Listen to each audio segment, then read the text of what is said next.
গ্রেফতার, কারো ফাঁসির আদেশ, কারো মৃত্যু আমরা উল্লাস প্রকাশ করি না।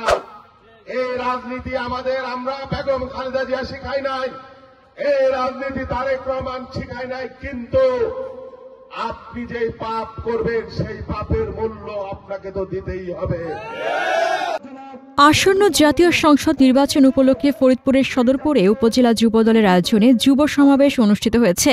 18 নভেম্বর মঙ্গলবার বিকেল 4টায় উপজেলা প্রশাসন মাঠে এ যুব সমাবেশ অনুষ্ঠিত হয়। মোল্লা ফয়সাল ও অ্যাডভোকেট মোহাম্মদ তুহিন মৃধার সঞ্চালনায় সাবেক যুগ্ম আহ্বায়ক মুন্সি ইশরাত এর সভাপতিত্বে প্রধান অতিথি হিসেবে উপস্থিত ছিলেন বাংলাদেশ জাতীয়তাবাদী কৃষক দলের সাধারণ সম্পাদক ও ফরিদপুর 4 আসনের বিএনপির মনোনীত প্রার্থী শহীদুল ইসলাম খান বাবুল, ফরিদপুর জেলা যুবদলের সাধারণ সম্পাদক মোহাম্মদ জাহাঙ্গীর হোসেন, জেলা যুবদলের সাংগঠনিক সম্পাদক শাহিদুর রহমান শাহিদ সহ অনেকেই উপস্থিত ছিলেন। প্রধান অতিথি তার বক্তব্যে বলেন, এই যুবকেরাই আমাদের শক্তি। আমি বাকি জীবন এই যুবকদের সাথে কাটিয়ে দিতে পারলে আমি নিজেকে ধন্য মনে করব।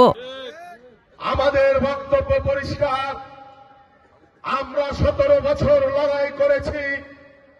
আমার অসংখ্য সহযোদ্ধা জীবন দিয়েছে, আমার হাজার হাজার সহযোদ্ধা গুম হয়ে গেছে, আমার হাজার হাজার বন্ধু সহযোদ্ধা বন্ধুত্বের সাথে দুর্বিষহ জীবন যাপন করছে।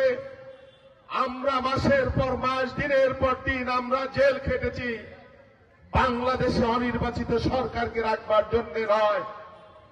আমরা জানি